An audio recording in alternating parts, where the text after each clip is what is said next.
அண்ணே அண்ணே மொடக்குறிச்சி வந்து எப்போ பண்ணீங்க? மொடக்குறிச்சி நடந்தது நம்ம ஆஃபீஸ் டேட்டா 4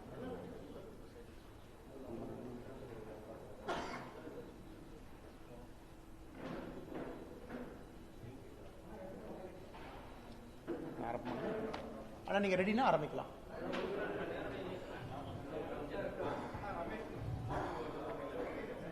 சென்டர் ஆனால் இல்லை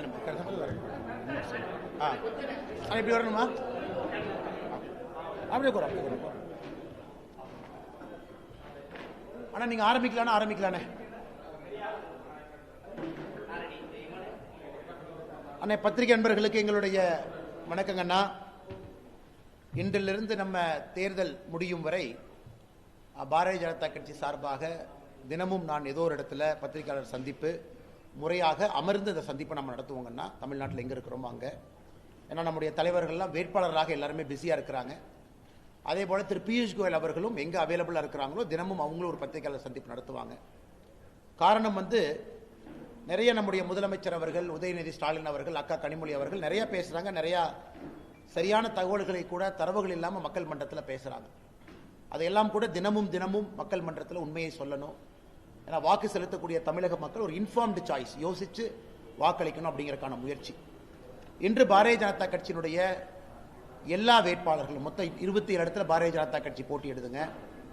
26 வேட்பாளர்கள் இன்னைக்கு வேட்புமனு தாக்கல் பண்ணியிருக்கிறாங்க. ஒரு பாரதிய ஜனதா கட்சியினுடைய வேட்பாளர் ஏப்ரல் 4ஆம் தேதி தாக்கல் பண்ணியிருக்கிறாங்க. மொத்தமாக மாநில தலைவர் அண்ணன் நயினார் நாகேந்திரன் அவர்கள், அக்கா திருமதி வானதி ஸ்ரீனிவாசன் அவர்கள், மயிலாப்பூர்ல தமிழிசை சவுந்தரராஜன் அக்கா அவர்கள் உள்ளிட்ட நம்முடைய மூத்த தலைவர்கள் எல்லோரும் வெற்றிகரமாக வேட்புமனுவை தாக்கல் செஞ்சிருக்கிறாங்க. அது மட்டும் இல்லை, இன்னைக்கு நம்ம இந்தியாவிலிருந்து பாரதிய ஜனதா கட்சியினுடைய மூத்த தலைவர்களும் இந்த வேட்புமனு தாக்கலின் போது கூட பங்கெடுத்திருக்கின்றார்கள். கோயம்புத்தூர்ல ராஜஸ்தான் மாநிலத்தினுடைய முதலமைச்சர் கோயம்புத்தூரில் அக்கா வானதி ஸ்ரீனிவாசன் அவர்களோடு பங்கெடுத்திருந்தார்கள். தேவேந்திர பட்னவிஸ் அவர்களும் தமிழகத்தில் இன்னைக்கு மதுரை அந்த பகுதியில் அவங்களும் பங்கெடுத்தாங்க. மூத்த அமைச்சராக இருக்கக்கூடிய பியூஷ் கோயல் அவர்கள் பங்கெடுத்திருந்தார்கள். திரு சுரேஷ் கோபி அவர்களும் தமிழகத்தில் சதன் பாட்டில் அவங்களும் பங்கெடுத்திருந்தார்கள். ஸோ நல்ல உற்சாகத்தோடு மக்களுடைய ஆசீர்வாதத்தோடு பாரதிய ஜனதா கட்சியினுடைய தலைவர்கள் வேட்புமனு அளித்திருக்கின்றார்கள். நிச்சயமாக ஒரு பெரிய மாற்றம் இந்த முறை வரும். அனைத்து இந்திய அண்ணா திராவிட முன்னேற்ற கழகம் தலைமையிலான தேசிய ஜனநாயக கூட்டணி 210 இடங்களை தாண்டி 234 ஆட்சி அமைப்போம் என்கின்ற முழு நம்பிக்கை எங்களுக்கு இருக்கு. அதே நேரத்தில் கடந்த 3-4 நாட்களில் முதலமைச்சர் அவர்கள் கோயம்புத்தூர் வந்திருந்தாங்க, வேற இடத்துக்கு வந்திருந்தாங்க, நிறைய கேள்விகள் வைத்திருந்தாங்க. அதற்கான பதிலை சொல்ல வேண்டிய கட்டாயம் இப்போ எங்களுக்கு இருக்கு. முதலமைச்சர் அவர்கள் தொடர்ந்து பேசுவது இந்த FCRA அமெண்ட்மெண்ட் பில்லை பற்றி பேசுறாங்க. இன்னைக்கு அது பாராளுமன்றத்தில் நடைமுறையில் இல்லை என்றாலும் கூட இன்னைக்கு நம்முடைய அரசு அந்த டிஸ்கஷன் நம்ம வாபஸ் வாங்கியிருக்கிறோம். ஆனால் கேரளாவிலிருந்து வேறு பகுதியிலிருந்து இந்த பாரதிய ஜனதா கட்சி கூட கேட்டிருந்தாங்க. நிறைய எதிர்க்கட்சி இன்னைக்கு நிறைய பொய் பேசுறாங்க சம்பந்தமாக. அது தமிழக மக்களுக்கு தெரியும். இன்னைக்கு FCRA என்பதே கொண்டு வரப்பட்டதே காங்கிரஸ் ஆட்சியில். FCRA என்பது ஃபாரின் கான்ட்ரிபியூஷன் ரெகுலேஷன் ஆக்ட். வெளியிருந்து யாராவது பணம் கொடுக்குறாங்கன்னா, அது எங்க இருக்கக்கூடிய NGO அந்த பணத்தை வாங்குறாங்கன்னா அது முறையான முறையில் வாங்கணும் என்பதற்காக திருமதி இந்திரா காந்தி அவர்கள் எமர்ஜென்சி சமயத்தில் வெளியிருந்து பணத்தை கொடுத்து உள்நாட்டில் ஒரு கழகத்தை ஏற்படுத்தக்கூடாது என்பதற்காக FCRA சட்டத்தை முதலாக 1976 கொண்டு வந்தாங்க. அதன் பிறகு FCRA சட்டத்தை மேஜராக கொண்டு வந்த சட்ட திருத்தமும் கூட 2010 அப்பொழுதும் காங்கிரஸ் DMK தான் சட்ட திருத்தத்தை கொண்டு வந்தாங்க. அதன் பிறகு 2016, 18, 20 வேறு காலகட்டத்தில் சிறு திருத்தம் நாம் செய்திருந்தாலும் கூட 2026 ஒரு அமெண்ட்மெண்ட் நாம் கொண்டு வந்திருக்கோம். குறிப்பாக ஒரு FCA நிதி மூலமாக இருக்கக்கூடிய ஒரு NGO அமைப்பு அவங்களுக்கு லைசன்ஸ் கேன்சல் ஆயிடுச்சு, அப்பீலுக்கு போறாங்க. அப்பீல்லையும் அவங்களால முடியல, அல்லது அவங்க ஒரு ஃப்ரெஷ் ரெஜிஸ்ட்ரேஷன் கிடைக்கல, அல்லது ரெஜிஸ்ட்ரேஷனை ரெனியூவல் செய்ய முடியல அப்படின்னா என்ன ஆகும் என்பதற்கான ஒரு சட்ட திருத்தம். இது யாருக்கும் எதிரானது கிடையாது. ஆனால் தமிழகத்தில் முதலமைச்சர் பார்த்தீங்கன்னா இது சிறுபான்மையினருக்கு எதிரானது, கிறிஸ்டியன் கம்யூனிட்டிக்கு எதிரானது அப்படிங்கிற பொய் பிரச்சாரத்தை பேசுறாங்க. FCRA எல்லாருமே வச்சிருக்கிறாங்க, எல்லா அமைப்புகளும் வச்சிருக்கிறாங்க. வெளியிருந்து நிதி வந்து உள்ளே வேலை செய்யக்கூடிய எல்லோருக்கும் FCRA லைசன்ஸ் இருக்கு. ஆனா இதிலும் கூட திரும்ப மைனாரிட்டி என்கின்ற போர்வையில் முதலமைச்சர் அவர்கள் ஓட்டு வேட்டை நடத்தி கொண்டிருக்கின்றாரோ தவிர எந்த இடத்திலும் கூட உண்மையை பேசல. அதே போல நம்முடைய முதலமைச்சர் அவர்கள் திருநெல்வேலியில் பேசும் பொழுது பாரதிய ஜனதா கட்சி என்ன பண்ணுச்சு, மெட்ரோ திட்டத்தை கூட மதுரைக்கு கோயம்புத்தூருக்கெல்லாம் தடை பண்றாங்க அப்படின்னு திரும்ப அதே கதையை மறுபடியும் சுழற்ற ஆரம்பித்திருக்கின்றார்கள். உங்களுக்கு தெரியும், அதிகாரப்பூர்வமாக தமிழ்நாடு பாரதிய ஜனதா கட்சி கோயம்புத்தூர் மதுரைக்கு மெட்ரோ வேண்டும். அதிகாரப்பூர்வமாக அனைத்து இந்திய அண்ணா திராவிட முன்னேற்ற கழகம் எதிர்க்கட்சி தலைவர் எடப்பாடி பழனிசாமி அவர்கள் பிரதமரை சந்தித்து மெட்ரோ வேண்டும் என்கின்ற கோரிக்கை மனுவையும் கொடுத்திருக்கிறாங்க. அதனால மெட்ரோ கண்டிப்பாக கோயம்புத்தூருக்கும் மதுரைக்கும் வருவது உறுதி. ஆனால் நாங்கள் கேட்பது முதலமைச்சர் அவங்க கிட்ட, மெட்ரோ நீங்க சப்மிட் பண்ண வரைவு அறிக்கை, டிராஃப்ட் ப்ரொபோசல் அல்லது டீடைல்டு ப்ராஜெக்ட் ரிப்போர்ட், நீங்க என்ன பேர் வச்சாலும் கூட அதை மத்திய அரசு திருப்பி அனுப்பியிருக்காங்க. அனுப்பி இந்த ரிப்போர்ட்டை சரி பண்ணி திருப்பி அனுப்புங்கன்னு கேட்டாங்க.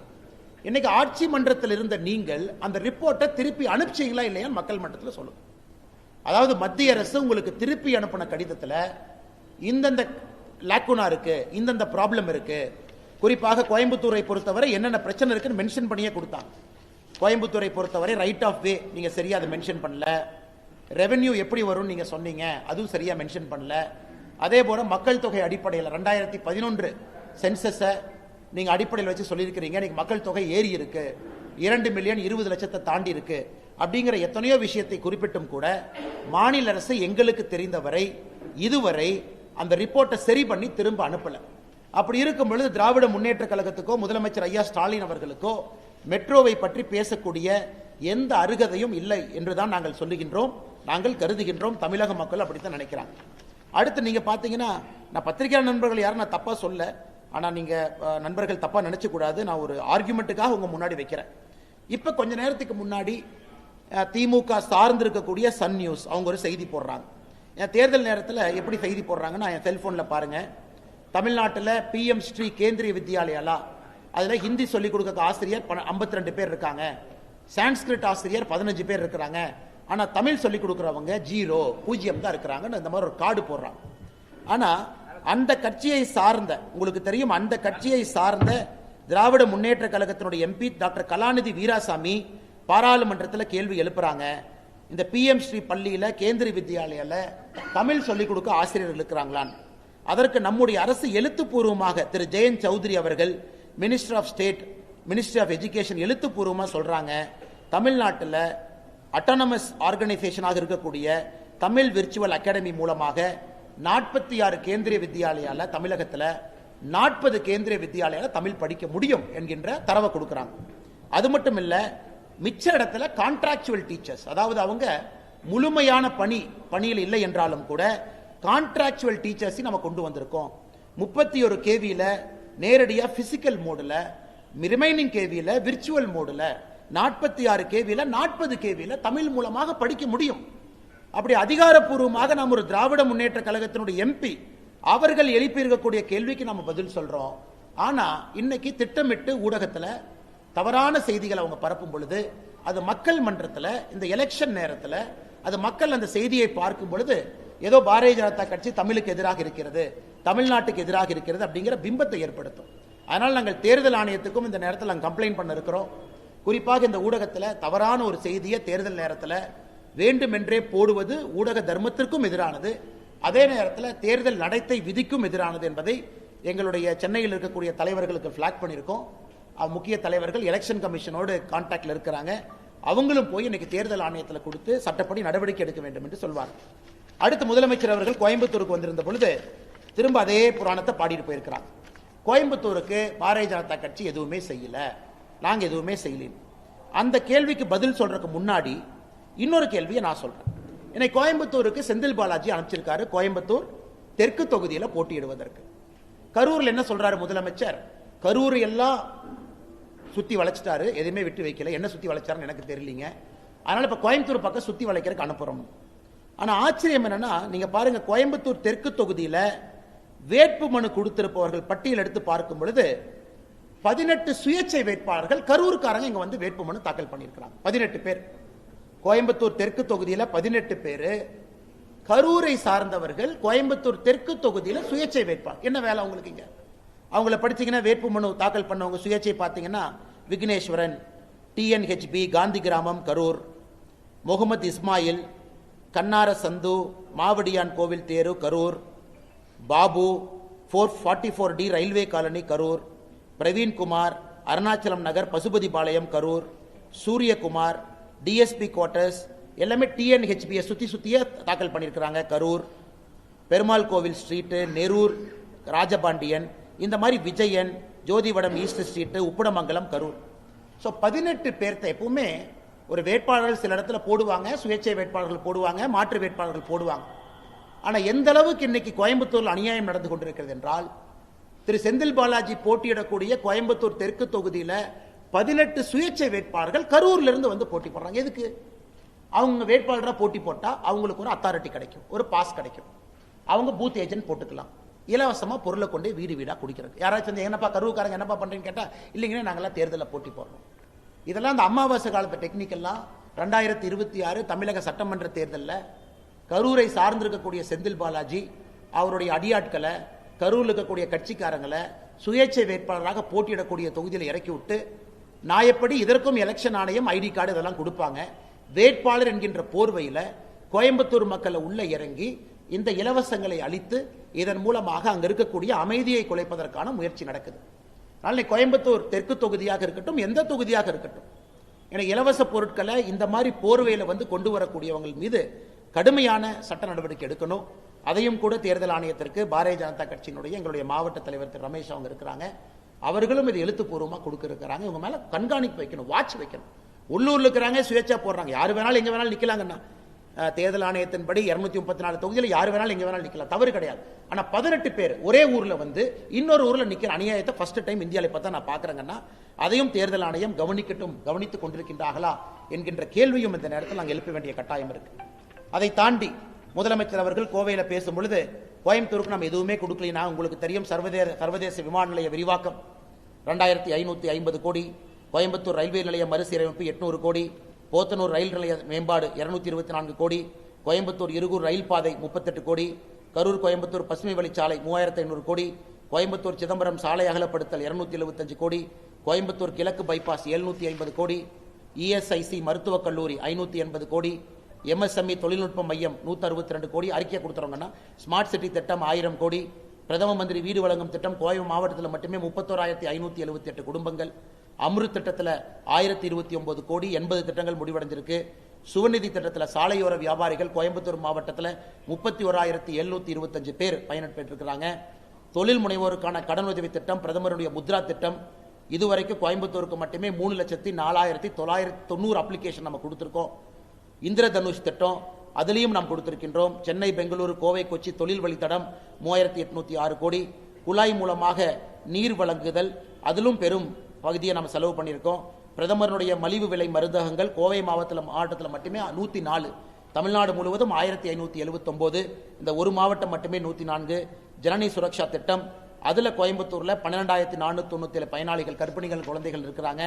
இலவச சமையல் எரிவாயு உஜ்வாலா திட்டத்தில் கோயம்புத்தூர் மாவட்டம் மட்டுமே 46,753 பேர் பயனாளிகள் இருக்கிறாங்க.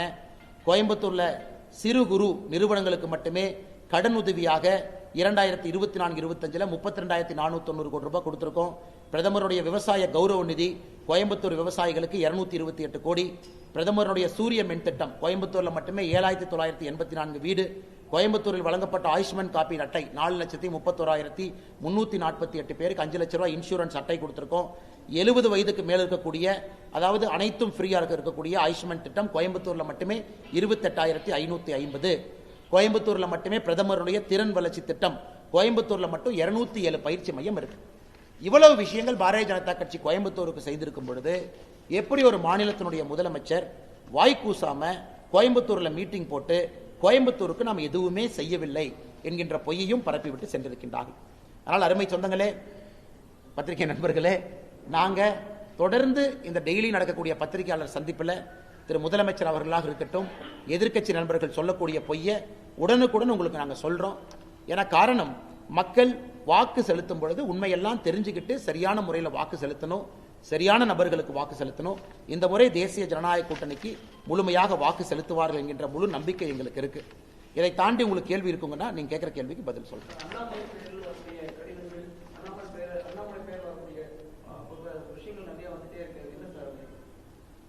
இது எனக்கு ஒரு பெரிய காமெடிங்கண்ணா. நான் இன்னைக்கு ஒரு தமிழ்நாட்டில் ஒரு முதன்மையான ஒரு நியூஸ் பேப்பர், நான் பெரிதும் மதித்து படிக்கக்கூடிய ஒரு தமிழ் நாளிதழில் இந்த செய்தியை போட்டிருந்தாங்க. நான் காலையில் எடிட்டர்கிட்ட பேசினேன். ஆனால் என்னங்கன்னா, நீங்களே இதை நம்பி போட்டீங்கன்னு. இல்லைங்க, அது என்னன்னு தெரியல, நான் பார்க்குறேன் அப்படின்னு சொல்லி சொன்னாங்க. இது எந்த அளவுக்கு இருக்குனாங்கன்னா, நான் ஏதாவது பேசுற மாதிரி இருந்தால் நேராக பேசுகிறாள். பிரதமர்கிட்ட முந்தானேத்து நேராக என்ன பேசணுமோ பிரதமர்கிட்ட பேசுகிறோம். அகில இந்திய தலைவர் திரு நிதின் நபீன் அவர்களை 2 நாளில் சந்திக்க போகிறோம். நம்ம பேசுகிறோம், எப்படி இருக்குது, என்ன செய்யணும், ஜெயிப்பதற்கு என்னென்ன வேலைகள் செய்யணும், நம்ம கேண்டிடேட்டை எப்படிலாம் நம்ம கூட இருக்கணும், பிரச்சாரத்துக்கு யார் வரணும். அதனால் இன்னைக்கு பார்த்தீங்கன்னா ஒரு லெட்டர் பேடை டைப் படிக்கிறாங்க, ஃபேசிமிலி சிக்னேச்சர், கையெழுத்து கூட கிடையாது, டிஜிட்டல் சிக்னேச்சர் அவங்களே போடுறாங்க, அதை ட்விட்டர் ஐடியில் சர்க்குலேட் பண்ணுறாங்க, அதை பல இடத்துக்கு போகுது. இன்னைக்கு இந்த மாதிரி ஒரு சின்ன சின்ன கடிதத்துக்கெல்லாம் ஒரு தேசிய தலைவர் இல்லை ஒரு கடிதம் எழுதலை, இல்லை பியூஷ் கோயல் ஒரு கடிதம் எழுதலை அப்படின்னு சொல்றது எனக்கும் கஷ்டமாகத்தான் இருக்கு. அதனால் தேர்தல் நேரத்தில் நிறைய வருங்கன்னா இது நிறைய வரத்தான் ஆரம்பிக்கும். அதை இல்லை நான் சொல்லலை, நாங்களும் கொஞ்சம் ஃபாஸ்ட்டாக இருக்கணும், நாங்களும் உஷாராக இருக்கணும். அதனால் என் கவனத்துக்கு வரும்பொழுது உடனடியாக எது பொய் அப்படின்னு நம்ம சொல்லிடுறோம். இந்த கடிதம் என்பது முழுமையாக சுத்தமான ஒரு பொய் கடிதம். காரணம், நிதின் நபீன் அவங்களுக்கு எழுதியிருக்காங்க. நான் ஸ்டேஜிலேயே சொல்கிறேன், நான் நிதின் நபீன் அவர்கள் கடிதமே எழுதலை. அதே மாதிரி பிரதமர் மோடி அவர்களுக்கு, அமித்ஷாஜி அவர்களுக்கு சிசின்னு போட்டிருக்காங்க, அது அனைத்தும் போய். அது பியூஷ் கோயல்ஜி நேற்று எனக்கு ஃபோன் பண்ணாங்க, இல்லைப்பா ப்ரெஸ் மீட்டில் நான் ப்ரெஸ்ஸை பார்க்கும்போது நான் சொல்கிறேன்னாங்க. நான் இல்லை சார், நான் பார்க்கும்போது நான் சொல்லிடுறேன், நான் இன்னைக்கு விடுதல் ப்ரெஸ்ஸை நான் பார்ப்பேன்னு. அதனால் பத்திரிகை நண்பர்கள் தயவு செய்து ஒரு செய்தி போடுறதுக்கு முன்னாடி நாங்கள் எலெக்ஷன் நேரத்தில் எல்லாம் அவைலபிளாக இருக்கும், ஒரு ஃபோன் அடித்து தெளிவு பண்ணிட்டு நீங்கள் போட வேண்டும் என்று அன்போடு கேட்டுக்கொள்கின்றேன். அது மட்டும்தான் எங்களுடைய வேண்டுகோளை தவிர வேறு எதுவும் இல்லைங்க.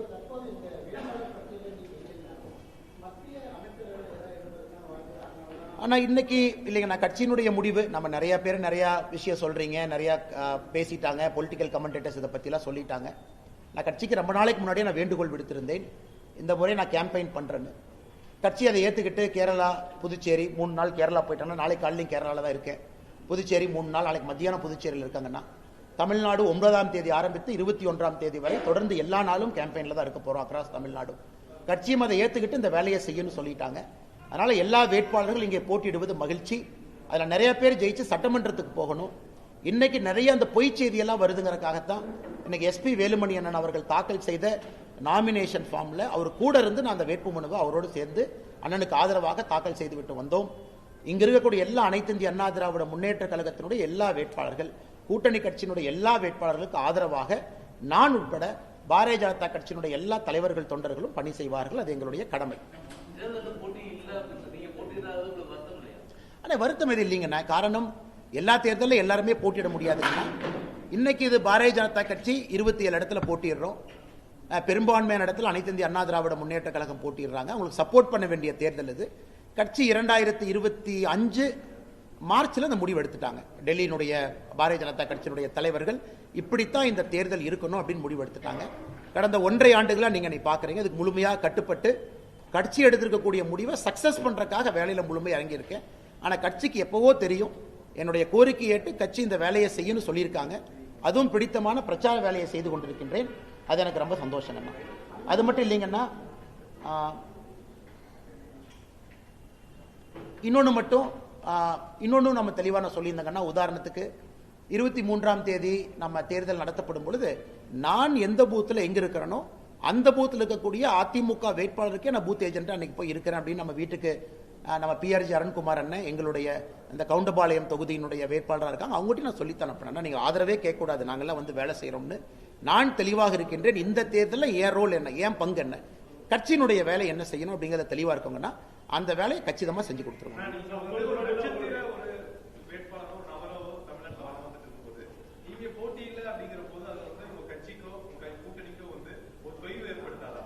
ஆனால் நம்ம பிரச்சாரம் செய்கிறோம், எல்லா இடத்துலையும் இருக்கோங்க. நான் எவ்ரிடே அவைலபிளாக இருக்கோம், ப்ரெஸ்லையும் பேசணும். பாருங்க, இன்னைக்கு அந்த வேலையை செய்கிறேன், எல்லாத்துக்கும் போய் பேசணும். தமிழ்நாடு முழுசும் எங்கெல்லாம் வாய்ப்பு இருக்கோ அங்கெல்லாம் நம்ம போகணும். 27 பாரதிய ஜனதா கட்சிக்கு போகணும். அதனால எந்த விதத்திலும் எங்கேயும் தோய்வு இருப்பதாக நான் பார்க்கல. நான் ஏற்கனவே சொன்னது போலங்கன்னா, 2024 மார்ச் மாதத்தில் பாரதிய ஜனதா கட்சியினுடைய தலைவர்கள் ஒரு முடிவெடுத்து இந்த தேர்தல் எப்படி இருக்க வேண்டும் என்று முடிவெடுத்திருக்கிறாங்க. அதிகப்படியான இடத்துல அனைத்து இந்திய அண்ணா திராவிட முன்னேற்ற கழகம் நிக்குது. முழுமையா ஒத்துழைச்சு அந்த களத்துல வேலை பார்க்கறோம். ஆனா யாரும் அதிருப்தி இல்லைங்கண்ணா. எல்லாரும் பணி செய்வாங்க, எல்லாரும் அவங்கவுங்க வேலையை செய்வாங்க. எல்லா ஆதரவாளர்கள், எல்லா பாரதிய ஜனதா கட்சியினுடைய தொண்டர்கள் முழுமையா களத்தில் இருப்பாங்க. முழுமையாக கூட்டணி கட்சிகளுக்கு ஆதரவளித்து களத்தில் வேலை செய்வாங்க. நானே பர்சனலா முன்னாடி இருந்து செஞ்சுக்கிட்டு இருக்காங்கண்ணா. நேற்று காலையில் நான் உங்களுக்கு உதாரணத்துக்காக சொல்றேன், முன்னார் போயிருந்தோம், நேற்று கொச்சின், திருசூர் எல்லா இடத்துலையும் இருக்கிறோம். ஒரு கட்சி தொண்டனாக இன்று காலையில் கட்சியினுடைய ஸ்தாபன தினம், ஃபவுண்டேஷன் டே, முதல் ஆளாக கட்சியினுடைய கொடியை நம்ம வீட்டில் ஏற்றி நம்முடைய பக்கத்தில் இருக்கக்கூடிய தலைவர்கள் நம்ம கூப்பிட்டு பேசுகிறோம். ஒரு கட்சியினுடைய தொண்டனாக நான் ஏற்கனவே சொல்லிட்டேங்கன்னா என்ன வேலையை செய்யணுமோ 1.5 வருஷமா நான் செஞ்சுட்டு தான் இருக்கேங்கண்ணா. அண்ணா அதெல்லாம் இப்ப பேச வேண்டிய நேரம் இல்லைங்கண்ணா, அதுக்கான நேரமும் காலமும் இருக்கு. எனக்கு அந்த கிடைச்ச ஒரு சீட்டை நம்ம ஜெயிக்கணும். அனைத்து இந்திய அண்ணா திராவிட முன்னேற்ற கழகம் நிற்கக்கூடிய சீட்டை நம்ம ஜெயிக்கணும். எந்த காரணத்துக்கும் இங்கே திராவிட முன்னேற்ற கழகத்தை உள்ளே விடக்கூடாது. அதில் தெளிவாக இருக்கு. அதனால தான் உங்களுக்கு நான் பாயிண்ட் எடுத்து கொடுத்தங்கன்னா 18 இண்டிபெண்டன்ட் வேட்பாளர், அப்போ 18 பூத் ஏஜென்ட் உள்ள உட்காருவாங்க. இந்த 18 பேர் சேர்ந்து தேர்தல் அன்னைக்கு கலாட்டா பண்ண என்ன ஆகும் நீங்களே யோசிச்சு பாருங்க. உதாரணத்துக்கு நான் சொல்றேன், இந்த 18 வேட்பாளர் 18 ஏஜென்ட் உள்ள உட்காருவாங்க.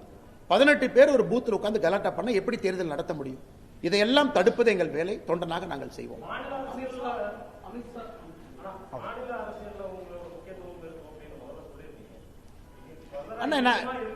அண்ணா நான் இங்க தமிழ்நாட்டில் என்னுடைய அரசியல் தொடர்ந்து கொண்டே தான் இருக்கும். அதில் எந்த மாற்று கருத்தும் இல்லைங்கன்னா இன்னைக்கு இது செய்யணும்.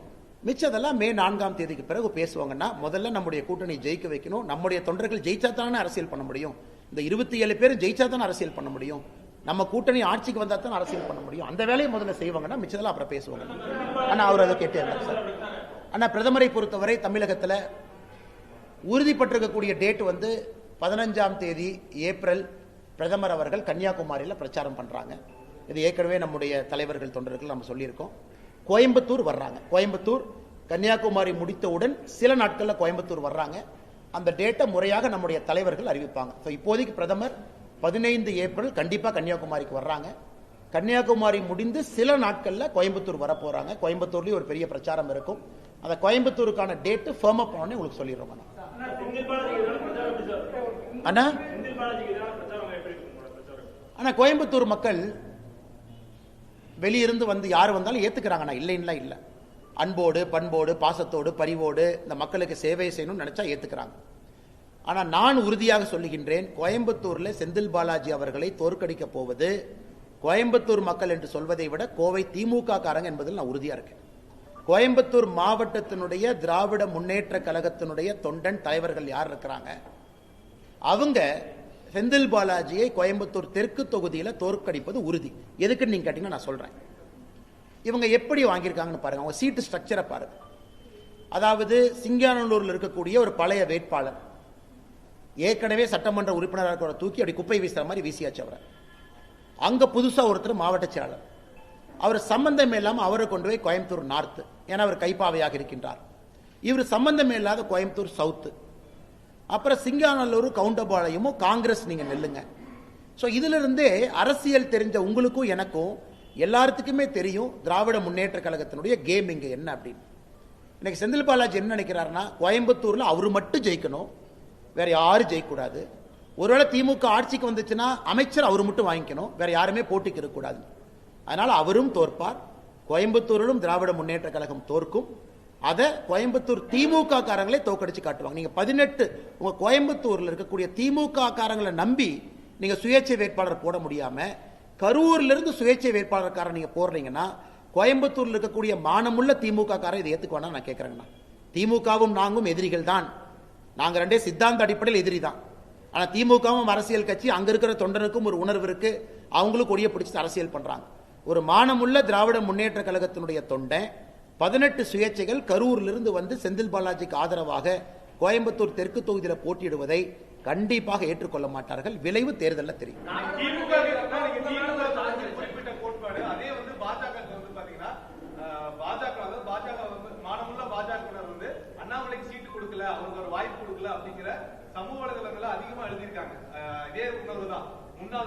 அண்ணா அதுக்கு அண்ணாமலை சீட்டு கேட்டா தானே கொடுப்பாங்க. அண்ணா அதான் உங்களை கிளாரிஃபை பண்றேன். அது பாயிண்ட் இல்லைன்னு. தொண்டர்கள் எல்லோரும் ஒருமித்த கருத்துல ஒன்றாக இருக்கின்றோம். அதுல எது இல்லை. நான் முன்னாடி இருந்து லீடிங் த கேம்பெயின் பண்ணிட்டு இருக்கிறேன். என்னால் முடிஞ்சதை நான் செய்யறேன். எங்களுக்குள்ள எதுவுமே இல்லை. நான் ஸ்பெசிபிக்கா சொன்னதுங்கன்னா அண்ணன் மூத்த பத்திரிகை அண்ணனுக்கே தெரியும். செந்தில் பாலாஜி அவருடைய இந்த அட்டூழியத்தை கோயம்புத்தூர் மாவட்டத்தினுடைய திராவிட முன்னேற்ற கழகம் ஏற்றுக்கொள்ளுமாங்கிற கேள்வியை தான் நான் வைக்கிறேன். நீங்களே சைலண்டா திமுக காரங்கிட்ட போய் கேளுங்க, அவங்களே ஏத்துக்க மாட்டாங்க. எப்படி ஏத்துக்குவாங்க? எப்படி ஏத்துக்குவாங்க? எல்லாம் வெளியிருந்து கொண்டு வந்து அண்டா குண்டா வெளியிருந்து எல்லாமே வெளியிருந்து குஜராத்ல இருந்து மத்திய பிரதேசத்துல இருந்து ராஜஸ்தான்ல இருந்து சாரி இதெல்லாம் கொண்டு வந்து எல்லாமே வெளியிருந்து. அப்ப கோயம்புத்தூர்ல எதுக்கு ஒரு அரசியல் கட்சி இருக்கணும்? கோயம்புத்தூர் மக்களுக்கு எதுக்கு அவங்க அரசியல் பண்ணணும்? அதனால் தெளிவாக இருக்கின்றோம். களம் முற்றிலும் மாறிவிட்டது. கோயம்புத்தூர் இன்னைக்கு அண்ணன் செந்தில் வேலுமணி என்ன சொன்ன மாதிரி 10க்கு 10 என்பது இன்னைக்கு 11க்கு 11. அவினாசி சேர்த்திக்குவோம், முருகன்ஜி நிற்கிறனால 11-11 நாங்கள் ஜெயிப்போம் என்பது செந்தில் வேலுமணி அண்ணன் காலையில் வேட்புமனு தாக்கல் செஞ்சுட்டு சொன்னாங்க. கொங்கு பகுதி முழுவதும் தமிழ்நாடு முழுவதும் ஜெயிக்க வேண்டும் என்பது எங்களுடைய எண்ணம். அதற்கு கடுமையாக உழைப்பு. அண்ணே சத்தமா ஒரு வார்த்தை சொல்லுங்க அண்ணே.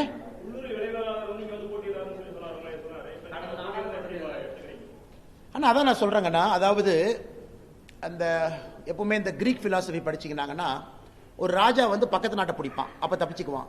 தூரமா இருக்கிற நாட்டை பிடிக்க போகும்போது உள்நாட்டை விட்டுருவான். இதான் கதை. என்னை கரூரும் போய் கோயம்புத்தூர்ல எதுவும் இல்லாம உள்ளதும் போச்சு நொல்லக்கண்ணா அப்படிங்கிற மாதிரி ரெண்டும் இல்லாம ஒரு மனிதர் இருக்கத்தான் போறார். நீங்க 4ஆம் தேதி மே அந்த செய்தியை நீங்க பார்க்கத்தான் போறீங்க. கரூர் முற்றிலும் இன்னைக்கு திமுக கையில் இருந்தாலும் 4 தொகுதியும் போய் என்னை கோயம்புத்தூர்ல திமுகவுக்கு எந்த தொகுதியும் கிடைக்காத ஒரு நிலைமை வரும்போது, அது பேராசை, இது பேராசை. கரூர் 4 வேணும், கோயம்புத்தூர் 10 வேணும், செந்தில் பாலாஜி அனுப்பு. செந்தில் பாலாஜி கடவுளாங்கண்ணா. அதனால கோயம்புத்தூர் மக்கள் தெளிவாக இருக்கின்றார்கள். அம்மன் அர்ஜுன் அவர்கள் மிக தரமான ஒரு வேட்பாளர். கோயம்புத்தூர் தெற்கு தொகுதியை பொறுத்தவரை நடந்து வீதி வீதியாக வீடு வீடாக போகக்கூடிய ஒரு வேட்பாளர். அவருக்கு எங்கிட்ட பிடிச்சதே நடந்து போற ஆளுங்கண்ணா, வண்டியை யூஸ் பண்றது இல்லை. அதனால அம்மன் அர்ஜுன் அவர்கள் அங்க ஃபைட் பண்றாரு, கம்பீட் பண்றாருலாம் ஒண்ணு இல்லைங்கண்ணா. அம்மன் அர்ஜுன் அவர்களுடைய வேகமான வேலையை பார்த்து செந்தில் பாலாஜி அவர்கள் தாக்கு பிடிக்காம வெளியே கரூர்ல பாருங்க. சரி அண்ணனுக்கு நான் உதாரணம் சொல்றேன். இன்னைக்கு கரூர்ல செந்தில் பாலாஜிக்கு மாற்று வேட்பாளர் யாருங்கண்ணா? கரூர்ல செந்தில் பாலாஜியினுடைய மாற்று வேட்பாளர் அவருடைய சொந்த தம்பி அசோக். இன்னைக்கு அசோக் சைலண்டா நாமினேஷன் ஃபார்மையும் கொடுத்துட்டு இடி 1.5 வருஷமா தேடிச்சு. தமிழ்நாடு போலீஸ் 1.5 வருஷமா கோழி அமுக்கிற மாதிரி அமுத்தி வச்சிருந்தாங்க. அவர் வெளியே உள்ள அந்த அடக்கோழி பார்த்தீங்கன்னா முட்டை போட்டதுக்கு அப்புறம் கோழி அமுத்தி வைக்கிற மாதிரி எங்கேயோ பதுக்கி வச்சிருந்தாங்க. இன்னைக்கு அவங்களுக்கு அந்த பெயில் கிடைத்த பிறகு செந்தில் பாலாஜியினுடைய சகோதரர் திரு அசோக் கரூர் திராவிட முன்னேற்ற கழகத்தினுடைய வேட்பாளரோடு போறார். ஆனா எங்கேயாவது செந்தில் பாலாஜி சொன்னாரா என்னுடைய சகோதரர் அசோக் வந்து டம்மி கேண்டிடேட் நீங்க சொன்னாரானா? அதனால எனக்கு நாளை நான் கரூரை பார்த்துக்கிட்டு இருக்கேன். ஸோ அபிஷியல் டிஎம்கே கேண்டிடேட்னுடைய வேட்பு மனு நிராகரிக்கப்படுதான்னு நான் பார்த்துக்கிட்டு இருக்கேன். வேணும்னே ஒரு ஃபால்ட்டி டாக்குமெண்ட்டை கொடுத்து நிராகரிக்கப்பட வச்சுட்டு வேற வழி இல்லை, டம்மி வேட்பாளர் அசோக் தான், அவரு தான் உதயசூரியன்ல போட்டிடுவாருங்கிற டிராமாவும் கரூர் நடக்கிறதுக்கு வாய்ப்பு இருக்கு. இவ்வளவு சின்னாபின்னமாய் ஜனநாயகத்தை பண்ணிக்கிட்டு இருக்கிறாங்க. இதுல முதலமைச்சரும் உடந்தையா இருக்கிறாங்க. ஏன் டம்மி வேட்பாளர் கரூர்ல ஆளே கிடைக்கலையாங்கண்ணா? டம்மி வேட்பாளர் போடணும் அப்படின்னா கரூர்ல ஆளே இல்லையா? இன்னைக்கு வானதி ஸ்ரீனிவாசன் அக்காக்கு டம்மி வேட்பாளர் போட்டிருக்கோம். யாருங்கண்ணா? கட்சியினுடைய மூத்த தலைவர் ஒருத்தர் அங்க இருக்கிறார். அங்கேயும் செந்தில் பாலாஜியினுடைய சகோதரர் டம்மி வேட்பாளர். கோவை தெற்குல கரூர்ல இருந்து வந்திருக்கக்கூடிய 18 பேர் இண்டிபெண்டன்ட் கேண்டிடேட்னா இது ஜனநாயகமா இல்லது ஊழல்வாதிகள் நடத்தக்கூடிய கூடாரமா நீங்க கேட்பீங்கல்ல?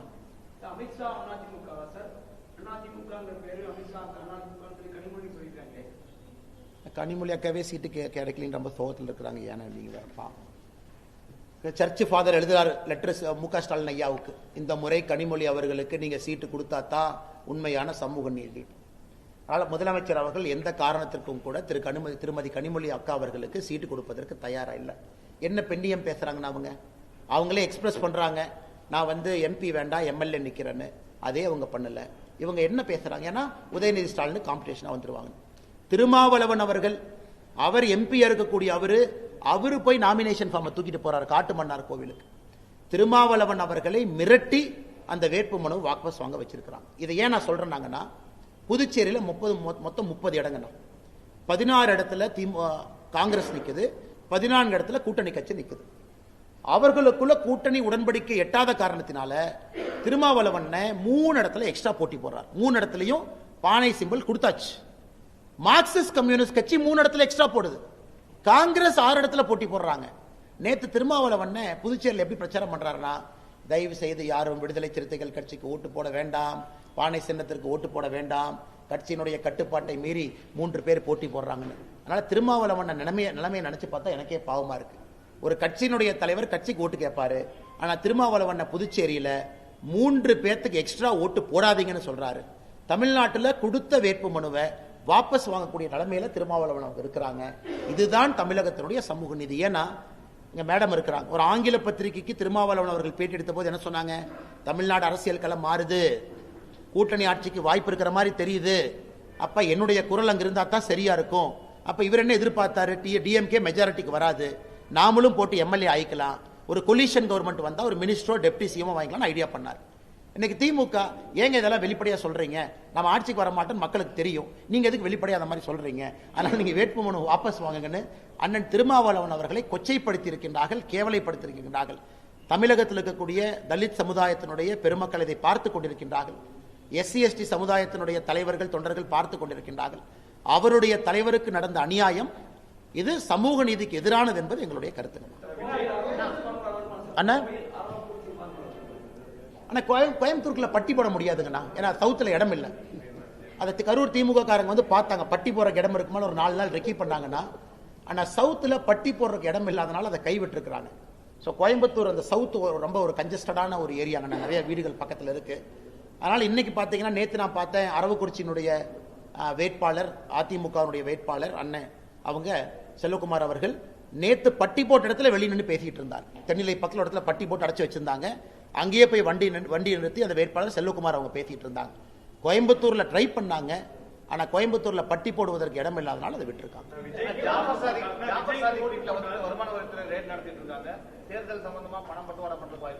நாங்கள் அந்த இடியினுடைய press note, income tax press நோட்டுக்கு வெயிட் பண்றோம்னா, இன்கம் டாக்ஸ் அவங்க எல்லாம் முடிச்சிட்டு பிரஸ் நோட் ரிலீஸ் பண்ணுவாங்க அதிகாரப்பூர்வமாக. அது என்னன்னு பார்த்தோம்னா நமக்கு தெரியுங்கன்னா, அவர்களுக்கும் திமுகவுக்கும் தொடர்பு இருக்கா, இது பண பரிவர்த்தனை சம்பந்தமாகவா, தேர்தலுக்கும் இதுக்கும் சம்பந்தம் இருக்கான்னு அந்த பிரஸ் நோட் வந்த பிறகு உங்ககிட்ட பேசுறோங்க.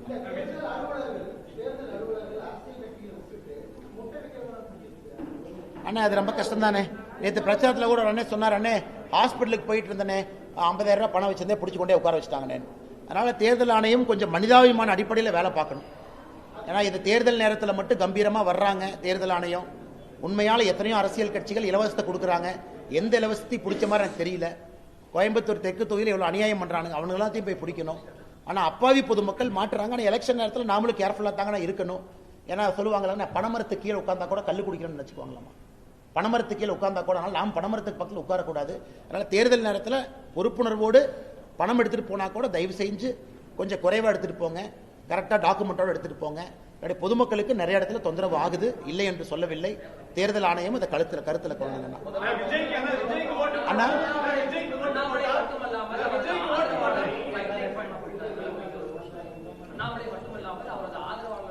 அண்ணா தமிழ்நாடு பாரதிய ஜனதா கட்சி எல்லா தொண்டர்களும் ஆதரவாளர்கள் தாங்கண்ணே.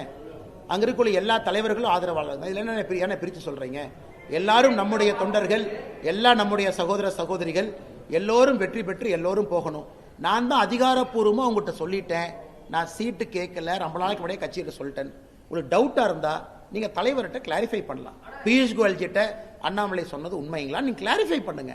அல்லது நிதின் நபீன்ஜி எங்களுடைய அகில இந்திய தலைவர் தமிழ்நாட்டுக்கு டூர் வரும்போது தயவு செஞ்சு கிளாரிஃபை பண்ணுங்க. ஆனா பொய்யா நான் சொல்றேன், கட்சி எனக்கு இந்த முறை நீ பிரச்சாரம் பண்ணுப்பாங்கிற பொறுப்பை கொடுத்துருக்கு, அந்த பொறுப்பை நாம செய்யறோம்.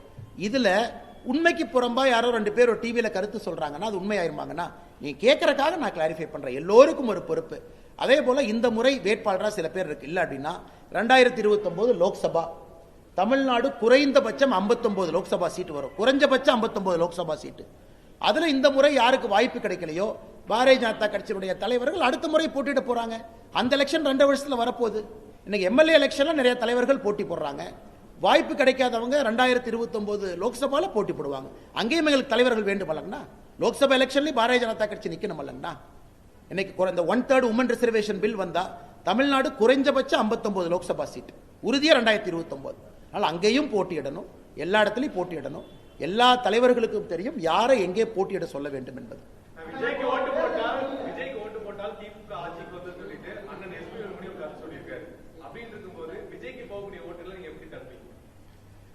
எல்லா தலைவர்களும் பிரச்சாரம் பண்ணிட்டுங்கன்னா, மக்கள் பொறுத்தவரை கடைசி 10 நாள்ல இது இருமுனை போட்டியா மாறும் என்பது நான் தொடர்ந்து சொல்லிக் கொண்டிருப்பதுங்கண்ணா. Election will always become a 2 corner contest. Last 2 வீக்ஸ்ங்கண்ணா, கடைசி 2 வாரம் அப்படித்தான் மாறும். ஏன்னா மக்களுக்கு அந்த ட்ரெண்ட் தெரிஞ்சிடும். சில பேர் நினைப்பாங்க இப்போ ஓட்டு போட வேண்டாம், அடுத்த எலெக்ஷன் போடலாம், இப்போ அவங்க 2 பேர் தான் நிற்கிறாங்க, இவங்களுக்கு போடலாம், இவங்களுக்கு போட்ட ஒரு இவங்க வந்துருவாங்களோ, வேண்டாம். மக்கள் ரொம்ப புத்திசாலிகள்னா, அதாவது இந்தியாவுடைய வாக்காளர்கள் ரொம்ப யோசிச்சு ஓட்டு போடுறவங்க. அதனால் விஜய் அவர்கள் அரசியல் வந்ததை நான் முதல்ல இருந்து சொல்றேன், வரவேற்கிறேன், இருக்கட்டும், களத்தில் இருக்கட்டும். ஆனா கடைசி 10 நாள் இந்த களம் என்பது திராவிட முன்னேற்ற கழகம் ஆட்சியில் இருக்கக்கூடிய கூட்டணி, அனைத்து இந்திய அண்ணா திராவிட முன்னேற்ற கழகத்தினுடைய என்டிஏ கூட்டணி, உங்க 2 பேர் தான் ரேஸ்ல இருப்பாங்க. லாஸ்ட் 2 வீக்ஸ்ல நீங்களே கண்கூட பார்க்க போறீங்க. அப்படிதான் களம் மாறும். களம் மாற ஆரம்பிச்சிருச்சு. லாஸ்ட் 2 வாரத்தில் நமக்கு தெரியும். ஆனால் கேரளாவை பொறுத்தவரை பாரதிய ஜனதா கட்சி உறுதியாக நிறைய இடத்துல வெற்றி பெறுவாங்க. திருவனந்தபுரத்தில் நெமம் ஆரம்பித்து பாலக்காடு, உதாரணத்துக்கு நேற்று திரிசூரில் பார்த்தங்கன்னா ஒரு சிட்டிங் கம்யூனிஸ்ட் எம்எல்ஏ முகுந்தன் என்கின்ற ஒரு எம்எல்ஏ நாட்டிகா என்கின்ற தொகுதியில் நம்மகிட்ட வந்து போட்டி போடுறார். அது எஸ்சி ரிசர்வ்டு தொகுதி, அங்கேயும் வெற்றி வாய்ப்பு.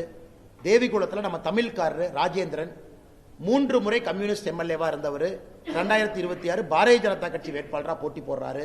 நிறைய பார்க்குறாங்கன்னா மேலே காசர்கோடில் பார்த்தீங்கன்னா சுரேந்திரன் அவங்க வெட்டி போடுறாங்க.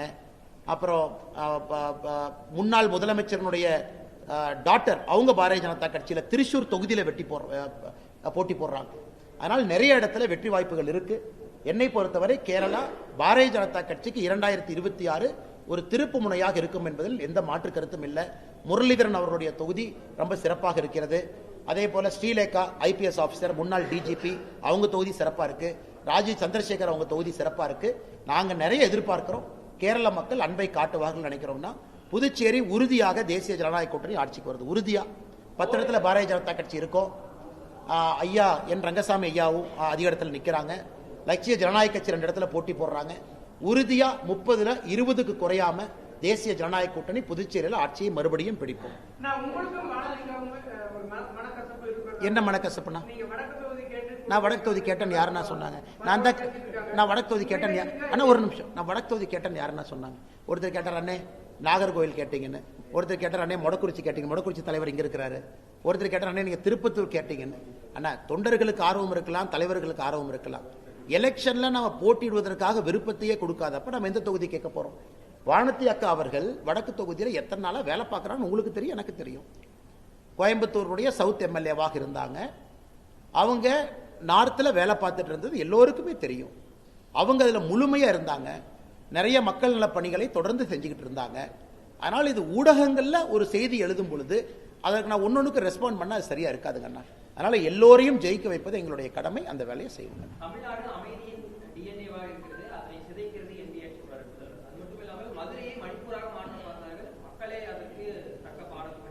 இரண்டே மக்கள் பாடம் போட்டுனாங்க, ஒரு பாடம் போகலையா? இவங்க போய் திருப்பரங்குன்றத்தில் மன்னிப்பு கேட்டது யார்? மண்டி போட்டு மன்னிப்பு கேட்டது யார்? திராவிட முன்னேற்ற கழகத்தினுடைய அரசு. கோர்ட்டு முன்னாடி போய் கை கட்டி சாரி சார் நாங்கள் இந்த மாதிரி பண்ண மாட்டோம் சார்னு சொன்னது யார்? Madurai commissioner, Madurai collector. நாங்கள் சொன்னோமா? யாராவது ஒரு பாரதிய ஜனதா கட்சியினுடைய தொண்டனோ தலைவனோ வேறொரு கட்சியை சார்ந்தவர்களோ திருப்பரங்குன்றம் இஷ்யூல நாங்கள் மன்னிப்பு கேட்டோமா? திருப்பரங்குன்றம் இஷ்யூல மன்னிப்பு கேட்டது திராவிட முன்னேற்ற கழகத்தினுடைய அரசு. பாடம் யாருக்கு புகட்டப்பட்டது? திமுகவுக்கு புகட்டப்பட்டது. அதே போல தமிழ்நாடு இன்னைக்கு அமைதி பூங்காவா இருக்காங்கன்னா எத்தனை கொலைகள், எத்தனை கற்பழிப்பெல்லாம் நம்ம பேசுறாங்க. அடுத்து பிரச்சாரத்தில் பேசுறோம் புள்ளி விவரத்தோடு. எத்தனை நடக்குது? இதன் அமைதி பூங்காவா இருக்கா? இந்தியாவில் இன்னைக்கு சட்டம் ஒழுங்குல அதல பாதாளத்தில் ஒரு நாடு இருக்குன்னா நம்முடைய தமிழ்நாடு தான்.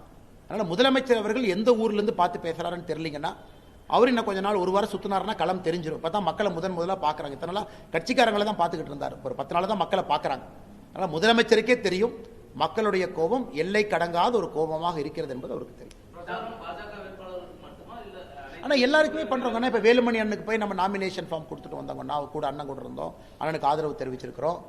எல்லா நம்ம கோயம்புத்தூர்ல இருக்கக்கூடிய எல்லா நம்முடைய அதிமுக வேட்பாளர்கள் எல்லாத்துக்கும் நம்ம போகணும். தமிழ்நாடு முழுவதும் போகணுங்கன்னா இந்த 14 நாள்ல எவ்வளவு செய்ய முடியுமோ எல்லாத்துக்கும் நம்ம செஞ்சுக்கணும். ஆனா வடக்கு தொகுதி வானதி அக்கா எளிதாக கண்ணை மூடிக்கொண்டு ஜெயிப்பாங்க. ஏன்னா மக்களுடைய ஆதரவு, பெரும் ஆதரவு பாரதிய ஜனதா கட்சிக்கு, வானதி அக்காக்கு எல்லாருக்குமே வடக்கு தொகுதியில் பெரும் ஆதரவு இருக்கு. அனைத்து இந்திய அண்ணா திராவிட முன்னேற்ற கழகம் ஸ்ட்ராங்கா இருக்கிறாங்க. பாரதிய ஜனதா கட்சி ஸ்ட்ராங்கா இருக்கு. கோயம்புத்தூர் தெற்கு தொகுதியில் நீங்க நான் சொல்ற எழுதி வச்சுக்கங்க. அம்மன் அர்ஜுன் அண்ணன் ஒரு வரலாறு காணாத வெற்றி அவர் பெற போறார். நீங்க எழுதி வச்சுக்கங்க. வீடு வீடாக சென்று சந்து பொந்தெல்லாம் போயிட்டு இருக்காங்க.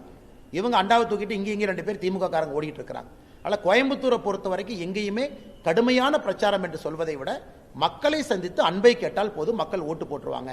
கோயம்புத்தூருக்குள்ள எங்கேயுமே பிரச்சனை இருப்பதாக நான் பார்க்கலீங்க. எங்கேயுமே பிரச்சனை இல்லை.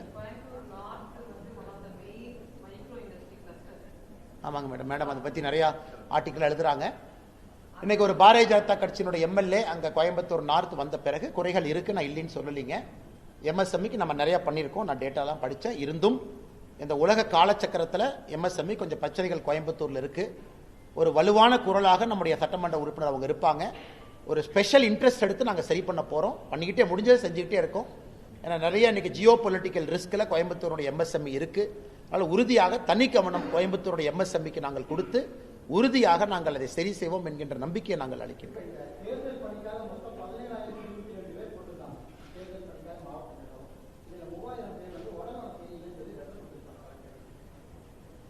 அப்படியாங்கண்ணா? எனக்கு தெரியலங்கண்ணா. 3000 பேர் கிளம்பிட்டாங்கண்ணா. 3000 பேர் கிளம்பிட்டாங்கண்ணா. அப்போ அரசில் பாதி பேர் கிளம்பிட்டாங்க. இந்த அரசு நம்பி நாம் வந்து எலெக்ஷன் வேலை செய்ய முடியாது. எனக்கு தெரியலங்கண்ணா. ஆனால் தெரியல, உங்களுக்கு உடல்நலம் பிரச்சனை இருக்கலாம். அண்ணே மற்ற இடத்துல கரூர்னு இல்லைங்கண்ணா, இண்டிபெண்டன்ட் இருக்காங்க, நிறைய இருக்கிறாங்கண்ணா. பட் இதில் தான் கரூர் வந்து ரொம்ப ஸ்டார்க்காக 18 பேர் இருந்தாங்க. மற்ற இடத்துல 1-2 தாங்க நான் பார்த்தேன். தெற்கில் தான் அந்த 18 பேர் பார்த்தேன். 18 பேர் தெற்கில்.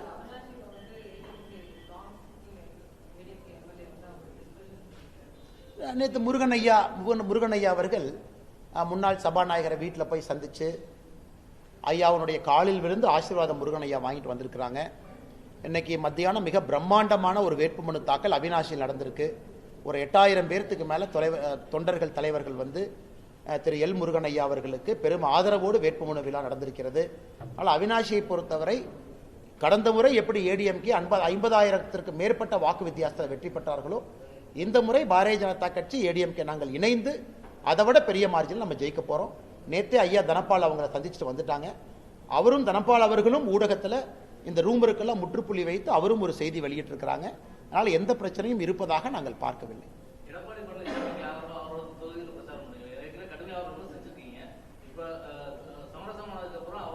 அண்ணே நாமளும் மீடியாவும் சண்டை போடுறோன்னே அப்பப்போ. நமக்குள்ள என்ன வாக்கியா சண்டையா பங்காளி சண்டையாங்கண்ணா? நீங்கள் எங்கிட்ட சண்டை போடுறீங்க, நமக்குள்ள என்ன வாக்கியா சண்டையா பங்காளி. அதுக்கப்புறம் நீங்கள் நானும் அன்பாக தான் பேசிக்கிறோம். வாழ்க்கை அப்படித்தாங்கண்ணா. இதில் வந்து கசப்புகளை உள்ளே வச்சுக்கிட்டு சுமந்து போகிற அளவுக்கு நம்ம டாட்டாய்ஸ் மாதிரி 300 வருஷம் 600 வருஷம்லாம் வாழ்ந்தீங்கன்னா வாழ்கிறது 80 வருஷம். அதனால் கசப்புகள் இருந்ததுன்னா அதெல்லாம் அன்றைக்கே போயிடுச்சுங்கன்னா. என்னை கட்சி ஒரு முடிவு எடுத்திருக்கு. அந்த முடிவுக்கு கட்டுப்பட்டு எல்லோரும் பணி செய்கின்றோம். நமக்குள்ளே எப்படி உறவு இருக்கோ அப்படித்தான், அந்த உறவு அப்படித்தாங்கண்ணா. சில இடத்துல நாமளே சண்டை போட்டுக்கிறோம். சண்டை என்ன ஆரோக்கியமாக உங்கள் சேனலுக்காக நீங்கள் போடுறீங்க, நான் கட்சிக்காக நான் போடுறேன். 5 நிமிஷம் கழித்து நீங்கள் நானும் பேசுகிறது இல்லையா? அப்படிலாம் கிடையாதுங்கண்ணா. எல்லோருக்கும் நாங்கள் பணி செய்வோம். நன்றிங்கண்ணா. என்னங்கண்ணா? எங்க என்ன சொன்னாலும் இப்படி ஓட்டினா எப்படி? நல்ல சொன்னாலும் ஓட்டுறீங்க. இல்ல சும்மா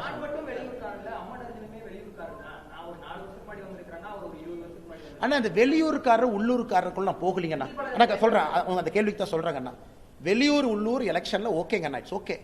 மக்கள் ஏத்துக்கிட்டாங்க, நீங்க உள்ளூர்ல இருந்து பணி செய்றீங்க, எல்லாம் ஓகே. நான் இன்னைக்கு ஸ்பெசிபிக்கா செந்தில் பாலாஜி கோயம்புத்தூர்ல வந்து போட்டியிடுறதுக்கு உரிமை இருக்கா? உரிமை இருக்கு, அதை நான் தடுக்கல. உரிமை இருக்கு, பண்ணுங்க. நான் கோயம்புத்தூர் மக்களுக்காக வர்றேன், பண்ணுங்க. நான் சொல்வது நீங்க எப்படி அந்த எலெக்ஷனை கையாளுறீங்க அப்படிங்கறத நான் சொல்றேன். நீங்களா கோயம்புத்தூர்ல இருக்கக்கூடிய திமுக காரங்க எல்லாம் காலி பண்ணி புதுசா உங்களுக்கு தேவையான திமுக காரங்க எல்லாம் வளர்த்தி விட்டு சீட்டை இப்படி எப்படி மாத்தி உங்க தொகுதியில் இருக்கக்கூடிய இண்டிபெண்டன்ட்டே கரூர்ல இருந்து கூட்டு வந்து போடுறது, இது வெளியூர் உள்ளூர் அரசியலா அப்படிங்கிற கேள்விதான் உங்க முன்னாடி வைக்கிறாங்கண்ணா. செந்தில் பாலாஜி போட்டியிடுவதற்கான உரிமை அவருக்கு இருக்கு, போட்டியிடு.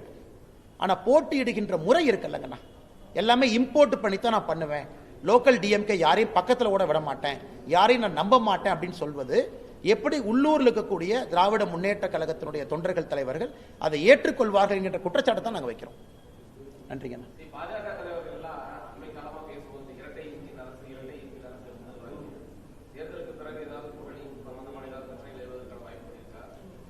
எனக்கு தெரிஞ்சு அப்படி ஒன்றும் இல்லைங்கண்ணா. காரணம் இன்னைக்கு ஆந்திர பிரதேஷ் வந்து ஒரு யூனிக் மாடலுங்கண்ணா.